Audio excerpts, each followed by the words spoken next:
Okay, let's get into module 10, super smart moves. So in this module, we're going to be talking about some smart moves you want to make in your 20s and early 30s when it comes to getting your super in shape and managing it over this early decade of your working life.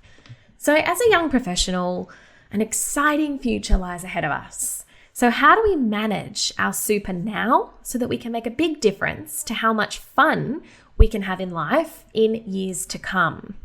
But I realize wholeheartedly that the need for super feels like light years away. And quite honestly, you and your retired self are literally worlds apart right now. So just for fun though, let's say that you and your significant other or best friend having a ball last weekend on the left, right? And despite whether you enjoy having paint thrown on you for fun, we can all relate to being young, happy, social, enjoying life, fit, healthy, with a lifetime of fun and experiences to look forward to. And then on the right, we've got semi-retired or retired you, enjoying nice long lunches, good wine, and good times with your grown-up kids and their kids. And this is how most of us picture what things might look like or could look like once we quit the working world, right? Day-to-day life, filled with golf or maybe some yoga and Pilates, some long lunches with your friends, nice dinners, sampling the new menus at local restaurants.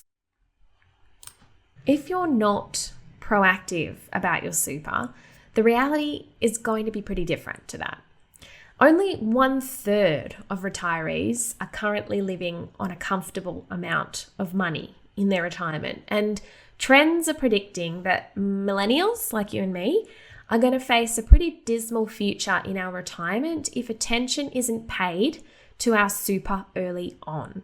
So the biggest difference in net wealth between millennials and baby boomers, who are our parents' generation typically, is that the majority of baby boomers own their own home, right? Owning their own home outright and debt-free. And that in itself is a key stepping stone for a financially stable retirement. Now, the Centre for Independent Studies, or CIS, if you've heard of them before, has done research into the difference between what current retirees have to live on and what future generations will have to live on. And the research showed that as recently as 2012, 2 out of 5 people, which is 40%, had more or less no super coming into retirement. Now, that is due in part to the fact that the superannuation legislation as we know it is still pretty immature from a time frame point of view. So people who are retiring now have only had super for the later part of their working life. So they haven't had heaps of time or an entire working life like we will to accumulate those super guarantee payments from employment. But nevertheless, they're at where they're at, and that's the situation. But what saved a lot of our parents' generation, or the baby boomer generation, so to speak, from a pretty dismal retirement, given their lack of super savings, is the fact that they've seen a 61% increase in their overall wealth between 2002 and 2014, thanks in a large part to that jump in Australian residential real estate prices. Now, the Grattan Institute research has showed that Australians between 25 and 34 who are on low incomes have only got a 1 in 5 chance of ever owning their own home based on current increases in house prices versus the rates of increases in wages, savings rates, and the interest rates on those savings. So basically they're saying it's pretty darn hard to save a big enough deposit to get into a house. And because of that, there's only a 1 in 5 chance of owning your own home at retirement based on the increase in house prices versus the rates of increases in wages and savings rates and the interest you can earn on those savings. So there's a very real threat that young Aussies like you and I who aren't contributing to their lower super balances and then also have a little chance of owning their own home at retirement are at risk of ending up wholly dependent on the aged pension and could face relative poverty when it's time to stop work and retire. Now, that's assuming that the aged pension system even exists or exists as we know it by the time we come to retire, which could be as much as 40 years away yet, depending on how old you are right now. Now, you've probably got no idea how much the age pension is. Why would you? So to help give you an idea, let's have a look at what the rates of payment currently are. So, as at March 2022, the maximum rate for the aged pension is $987 per fortnight for singles and $1,488 per fortnight combined if you're a couple. Now, that might sound like a lot of money now when you're thinking about it in terms of the disposable income you have today, but I want you to think about factoring in housing at retirement into that figure, because if you don't own your own home at retirement, and you're either renting or paying off a mortgage still, that has to come out of that figure. And I want you to also factor in the cost of being aged in terms of the medical expenses and health-related costs that you'll experience or incur at that stage of life. Because according to ASFA, who are the Association of Superannuation Funds in Australia, the average superannuation balance at retirement, as at their latest figures released, which were for 2019, for males aged 60 to 64, the average super balance is $359,870, and for women the same age at retirement, the average balance was $289,179. Not a lot of money when it has to last up to 20 years or more. Now, those lower balances aren't going to be typical for your generation and the generations behind you by the time you come to retire. And the reason they are lower for our parents' generation, or those coming to retire now, is because the super system as we know it is relatively young or immature. The compulsory superannuation system has only been around for the later part of this generation's working life. So the generations before us haven't had the benefit of a working lifetime of superannuation guarantee or the strategic advice around, the value or necessity of making additional voluntary contributions over your working life to bring your balance to a level that provides the kind of retirement you would like to have. So that goes to explain, in part, the lower lump sums that people are retiring on in terms of superannuation today. But let's say you retire with $260,000 in your bank account. How long is that going to last? Will it last the length of your retirement? Obviously, that's going to depend on how long you live for, how much you take out every year or spend, and inflation during retirement, and then of course the returns you earn on your balances as well. And there's no crystal ball and there's no exact science as to how long the money will last, but we can use calculators to forecast hypothetically how long the money could last. So how long will the money last? Well, in order to answer that question, we need to make a couple of basic assumptions first, like how much you take out of it every year to live off. So let's say you take $4,000 a month, which works out to be $1,000 a week. If you own your own home, this is enough to live off comfortably, pay your bills and maybe even have a portion of that $1,000 a week being sort of siphoned off to fund an annual holiday as well. Then we need to assume how much your super is growing by each year from investment returns. So we've assumed in this case a 6% annual return. It might be higher than that, but there'll be years where it might be lower than that. So we've assumed a sort of erring on the side of conservative return of 6%, which is balanced for someone in retirement. With a $270,000 super savings balance, the money would last, using those assumptions, approximately 7 years. So if you retire at 65, on your 72nd birthday, you've got a bit of a problem. 7 years later, you've got to work out what's next. The money's run out. Now, you might be saying, well, I'd spend less than $1,000 a week in retirement. Well, maybe, maybe not. Even so, if you dropped your spending, your funds would last longer, that's for sure. But the question is, do you want to have to live off that tighter budget once you give up working? And if not, then the argument still stands. There is some work to do on your super balance to do that, to make it last. Now, the one thing we know for sure is that you would likely need more than you're on track to accumulate just by sitting on autopilot when it comes to your super balance. There's no point trying to wait to work it all out till you're older, because life goes pretty quickly. And by the time you think you're old enough to start worrying about your super fund, it'll already likely be a bit late to take advantage of some of the quick wins and easy gains. And there's also several rules when it comes to superannuation, which means you can't just then rush to make up for lost time. For example, there's contribution rules which limit how much money you can actually contribute to super.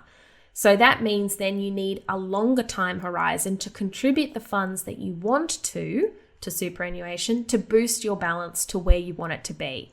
So let's take a look at what you and I, as a 20 to 30 something millennial, should be doing or could be doing with our super to make sure we're optimizing what we're pulling together for our post-60 selves. First of all, what is super? I want you to know that super is your cash. It's 100% your money. Now, right now, you have your employer who pays you an amount of money every month into your bank account so you can have a great time, pay your bills, and save and invest some, hopefully, too. Now, I want you to think about who pays you once you leave the workforce. Now, we've already covered that the aged pension isn't too much, right? The rest of the money that lands in your bank account each month, once you stop work, is coming from your super account. If you've got no idea about your super, it's time to pay attention. Let me break it down for you another way. Let's say that you're earning 100 grand a year at present, give or take. All right. Now, in Australia, it's compulsory for your employer to contribute to your super. Currently, by law, your employer must pay 10.5% of your salary into your super fund. And that works out in this example to be $10,500 in super contributions per year from your employer. So nearly $11,000 per year you technically don't see is being contributed to an account somewhere on your behalf. Now, I don't know about you, but that's a lot of cash, right? To put that into context for you, every year being dropped into your super account, that's equivalent to 1/3 of a new Alfa Romeo Mito, brand new car. That's a brand new Omega Speedmaster Professional watch, which is a classic luxury timepiece, I'm told. Coincidentally, it saved the Apollo 13 team when their instruments died as the astronauts used this watch to navigate back to Earth. True story. Or 11K is a pretty sweet holiday overseas every year too, right? So it's a lot of cash. And for the most part, you can think of it as extra money that your employer pays you that's invested to make you more money over your working life, with the sole purpose of helping you have a great life when you leave them. So in reality, we're talking about $10,500 of your income that's being invested for you later on in life. Not an insignificant amount of money to be left to work itself out. And that's what we're here to rectify. The best part about it is there's more to come. That minimum compulsory super guarantee amount that your employer is legally required to contribute is going to keep rising, subject to legislation going through, from 10.5% up to 12% by 2025. This does depend, as I said, on government decision making between now and then, but at this stage, the increases are agreed to. And then, once we reach 12%, that will be the 12% concessional contribution from 2025 and beyond. So for a salary of $100,000, as an example, again, the amount being sent across to your super fund by 2025 is going to jump up to $12,000 per annum. So how does it work? The compulsory portion, the part that your employer has to contribute, which is currently 10.5% of your income, is called the super guarantee. It's what your employer pays into your super fund on your behalf. The 10.5% is calculated from your normal pay plus any allowances, commission, and leave loadings. It doesn't include any dividends or performance-related bonuses that you earn from your employer throughout the year. It's also possible for you to contribute your own super from your own personal bank account. You can do this from pre-tax money you earn before tax, and that's usually called a salary sacrifice arrangement. Or you can do it with your after-tax money, which is what you get paid into your bank account each month, and do it that way. Now let's talk briefly about these contribution types because they can be a little bit confusing. So in financial planner speak, the contributions your employer makes are called concessional contributions, and they're the pre-tax ones. And the contributions you make from personal funds are generally called non-concessional contributions, and they're the ones you make from your after-tax income. So you should familiarize yourself with these terms as they're important when we're talking about your super. Concessional contributions, or before-tax contributions, are the funds that go into your super account from your before-tax income. So the bulk of your super savings, the biggest part of your account balance, will typically be made up of these concessional contributions, and they're taxed at 15%. Now, your concessional contributions can come from places like that employer super guarantee amount. It can also come from a salary sacrifice arrangement you've made with your employer, and it can also be made up of tax-deductible contributions. For example, if you're self-employed or you decide to make concessional contributions yourself. Non-concessional contributions are super contributions made from your after-tax income. They have been different rules in previous years about how much after-tax money you can contribute to your fund using non-concessional contributions. But from the 1st of July 2021, the annual cap on non-concessional contributions was increased to $110,000.